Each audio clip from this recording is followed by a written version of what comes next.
The liars of a community are often invading our personal rights. The liars of a community are often coming across the state line after they've been fired for illegal or immoral behavior, bad choices, in other words, as adults, and trying to cause harm towards the person that they've already harmed. The foolishness of that is that they had a chance to make amends if they actually knew the person, but if they don't actually have any type of family, friend, or professional or spiritual connection, then they're foolish to attack a human being's life. You see, every time you make these things of, I didn't do that, I'm not responsible, I'm not liable, there's always a trace. There's always papers, there's always a name. There's always a dispatch record of what you've done in the lame aspect of your lying little bitch-ass life. That I don't like this situation, so I'm going to walk around my boss's relationships. My situational negotiations are not mine. Does that make sense? In other words, a low-level employee wants to play a game because he's so bored out of his life, or he lies about saying, I used to be in the military, and I used to jump out of planes. I don't fucking believe you 1 second, because there's nothing about you at this moment of time that makes me believe that. But at no point does God have to listen to your lies.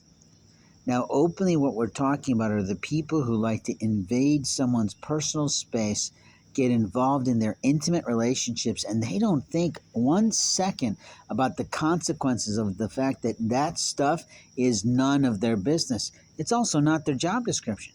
They're making up lies so they can feel powerful and have a party and create drama that's different from the normal day-to-day. One of the hardest parts of working in any retail establishment is the monotony. And the monotonous part about working in retail is it's the same shit every day. When I say it that way, I'm not trying to insult the people who do our services and provide us goods and food and things. What I'm saying is it's a hard work, and you chose that. But every company, every job is hard work. It's just a different industry. It's just a different paycheck. It's just a different boss. It's just different colleagues. It's just different experiences. It's just different training on the job training sometimes. It's also different education in our educational post-secondary situations. What I'm talking about today is how people set themselves up for folly because they're not willing to just simply go in and do their job. What is your job? And what was your job if you're altering what the job description of your corporation says your job is? But here's what I really know. If you're not a salesperson, an independent, outgoing business development person, then you shouldn't be out soliciting people like me.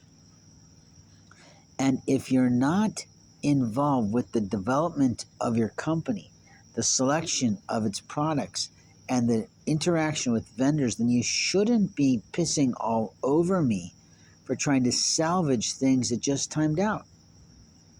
That is what we do to protect the environment. We pull things of value and we give them to people who really need them. But unfortunately, on behalf of the entire retail association, we know how to prevent theft. It's called loss prevention. And the reality is loss prevention is not some stupid reality, it's the truth. That if you choose to get involved with altering the way that things come in and out of your facility, then you're in trouble with the facts of your job. That there are rules and regulations and philosophies of how you're supposed to do that daily work, which is monotonous, and it's the same almost every day.